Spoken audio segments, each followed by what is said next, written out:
In lesson 5.2, we saw that in order for two triangles to be congruent to one another, all 6 of the corresponding parts had to be congruent, all 3 pairs of angles and all 3 pairs of sides. Well, it turns out we don't necessarily need all of that information. So I'm gonna try my best here with these pins. These 2 pins are the same type and they're exactly the same length, and this one is slightly different, and you can see it's a little shorter. Okay, and so I have the same combination of pins over here. So if I were to take these 3 pins, could I make a triangle with these pins? Notice I put this one horizontal, and I could kind of just rearrange them a little bit until there you go. The sides are all meeting and I make a triangle. Is it possible to make a different triangle with these pins? So I'm gonna rearrange them off camera so that the bottom is the shorter of the 2 pins. Okay, and here it comes, and you can see that I've made a triangle, and right now it looks like it's a different size than this one, doesn't it? But if I spin it around, you can see through that a translation onto the camera screen and then a rotation, you can see that those triangles are actually exactly the same and their angles are matching up as well. So all it took in that case were 3 pair of congruent sides in each of the triangle, 3 sides. And it looks like I can only form 1 triangle. So those were congruent to each other. The same thing is going to be true if you have two sides and we go to put them together with, say, a predetermined angle. So I want to take these 2 pins and I want to lie them so that the angle between the 2 sides is that long, okay? I really don't know how well this is about to work, so bear with me. But if that's the angle and this is where the sides need to be fixed to one another, I then could go ahead and there's a 3rd side I could use to complete the triangle, okay? Well, if I come along and somewhere else, I have off to the side over here, put the same 2 sides, so we know these are congruent, 2 congruent sides with the same angle. Well, sure enough, we would end up with exactly, I had that backwards, we would end up with exactly the same triangle again.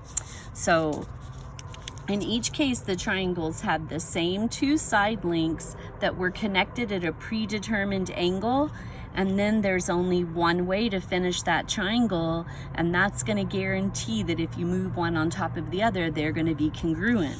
In that instance, we had 2 pairs of sides that were congruent, and then the angle in between them, the angle where those 2 sides were connected, that angle is called the included angle. So this is 2 sides and an included angle. You don't need to write this down. It's going to be in our textbook in just a moment. But these are a couple of, we call them shortcuts.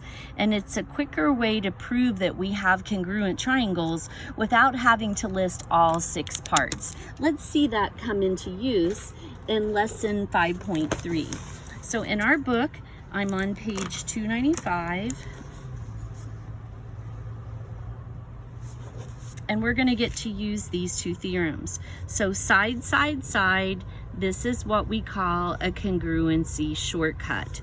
And you can prove that 2 triangles are congruent by using all 6 pairs, but it is possible using fewer pairs of corresponding parts.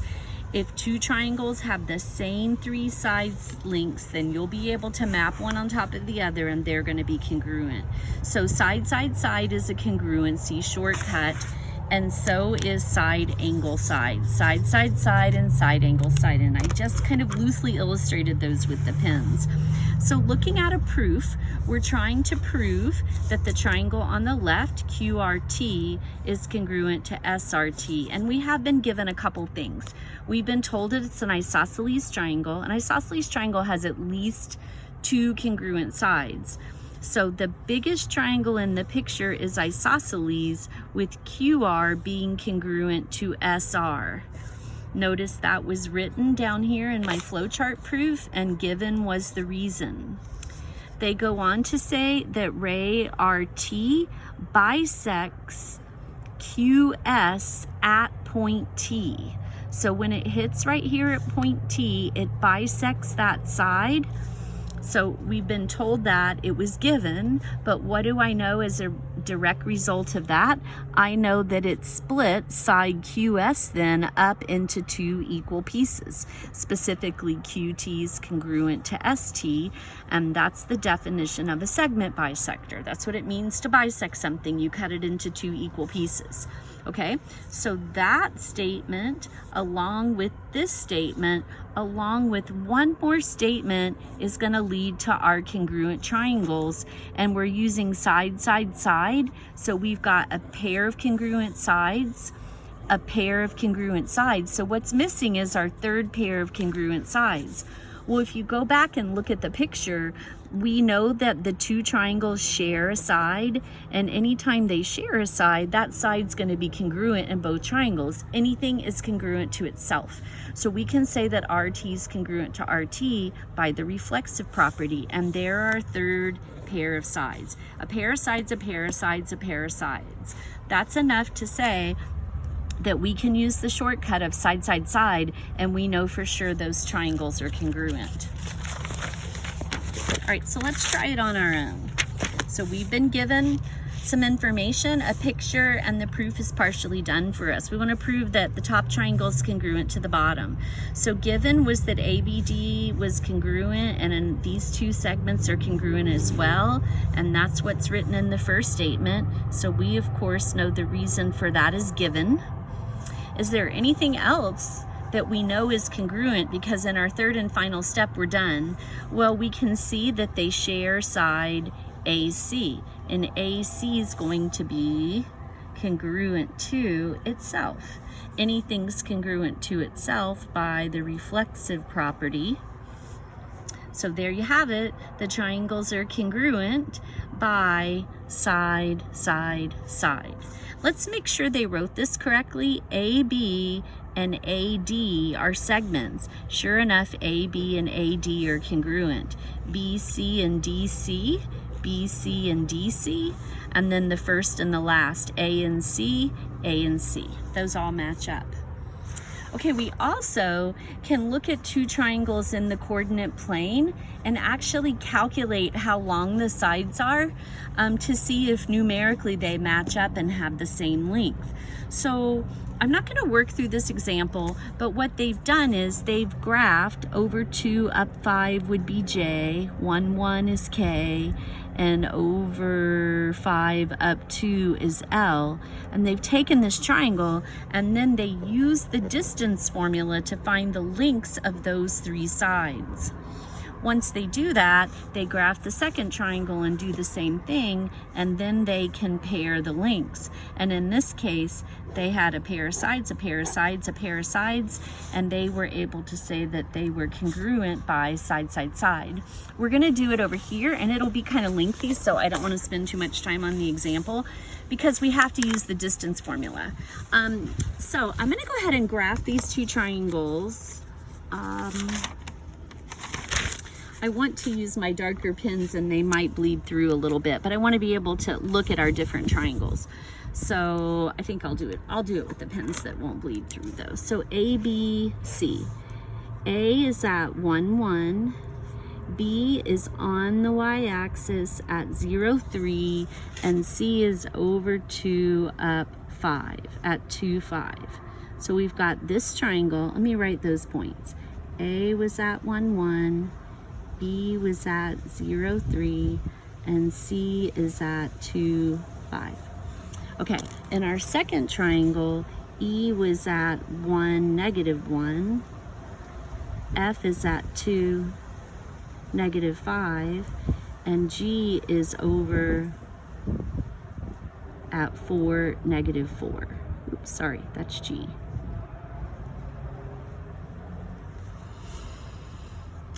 Do they look like they have the same shape? Well, the way I've graphed them without a straight edge, they don't, but let's see what we can see over here. So E was at 1, negative 1, F was at 2, -5, and G was at 4, -4.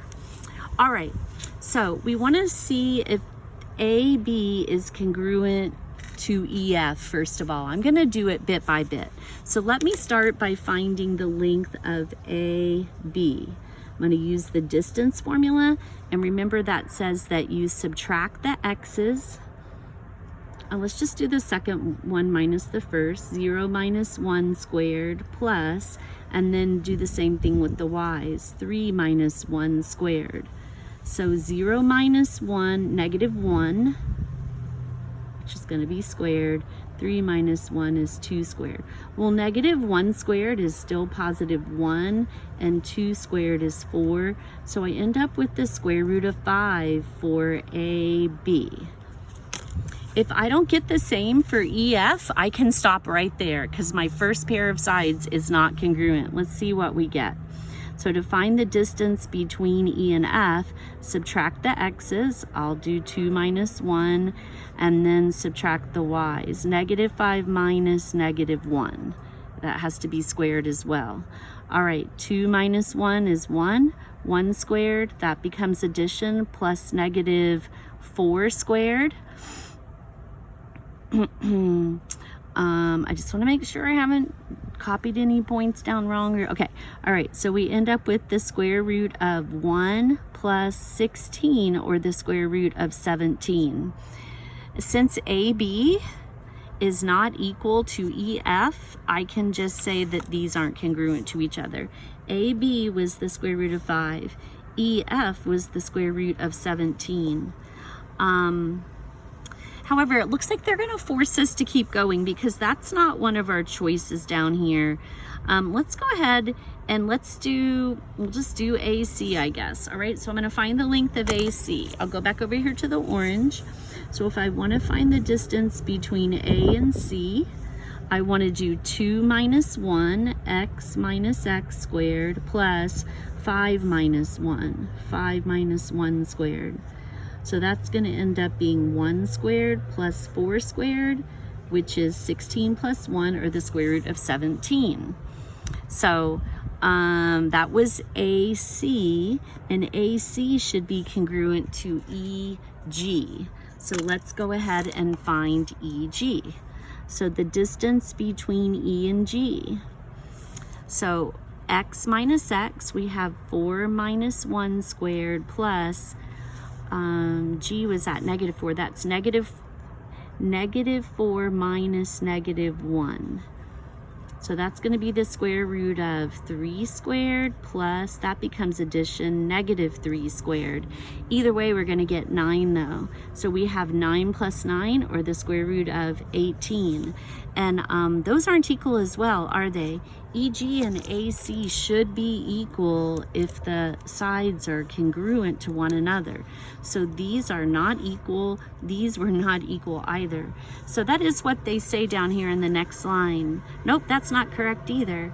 AC is not congruent to FG, but I did EG. So they really are going to force us to go ahead and find the third pair. So let me find the length of segment BC. I'll kind of work it out the long way. So B and C, I'll do 2 minus 0 for the x coordinates, plus 5 minus 3 for the y, squaring both of those. So we have 2 squared plus 2 squared, 4 plus 4. I end up with the square root of 8 for BC. And then we need to do FG. So FG, it'll be 4 minus 2 squared plus -4 minus -5. -4 minus -5 squared. 4 minus 2 will just be 2 squared, plus that becomes addition, and that's 1 squared. 4 plus 1, we end up with the square root of 5.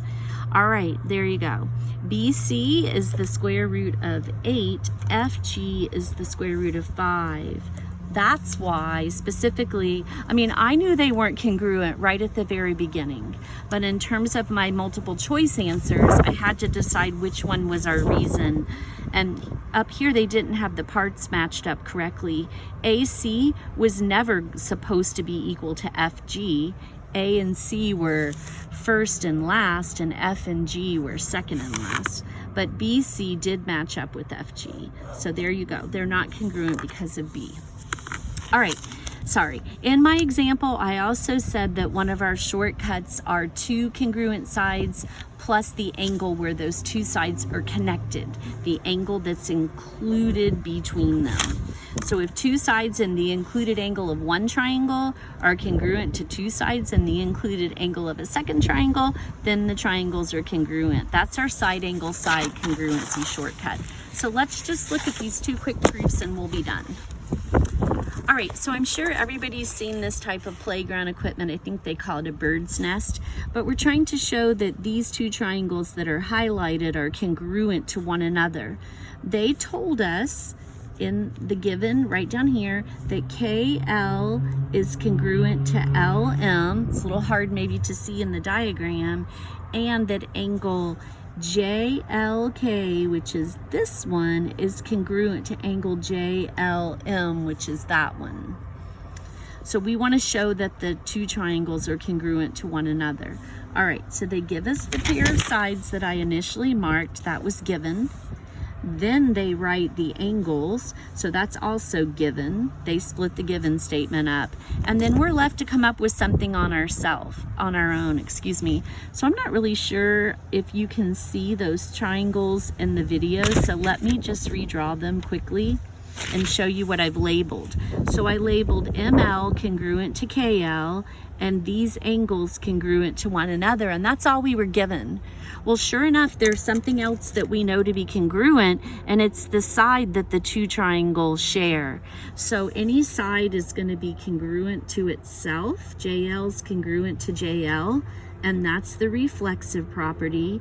And then notice that I've got two sides in this triangle that are connected, and the angle where they are connected is the one that's congruent in both triangles. That's the included angle. So those triangles are congruent by side, angle, side. Check things quickly. ML should be congruent to LK, and it is. So, all right, that's gonna match up. All right, final one. Let's show that a kite splits the polygon up into two congruent triangles. Again, I'm going to quickly redraw this though. So we have this kite shape, just so I can mark it, and then we've been told that side DE is congruent to side FE. Let's just go ahead and write that right down here. DE is congruent to FE, and that was given. And then we also were told that segment EG, so if I draw that segment in, the brace of the kite, it bisects this angle up here. EG bisects the angle, that's given. So what do I know as a result of that? Well, to bisect an angle means to cut the whole angle DEF into two equal pieces. So this angle, which is DEG, angle DEG, has to be congruent to this angle, angle FEG, angle FEG. Definition, that's what it means to bisect an angle. You split it into two congruent pieces. We're trying to prove that the triangles are congruent, and right now I have a pair of sides and a pair of angles. I've got two parts, I need a third, and once again, it's going to be that side that those two triangles share. Segment EG is going to be congruent to itself. That's the reflexive property. And then once again, I hope you can see that in each triangle, we have a pair of sides, and where they're connected is the angle that happens to be congruent in each triangle. That's the included angle. So you've got a side and an angle between them and another side. The triangles are congruent by side, angle, side.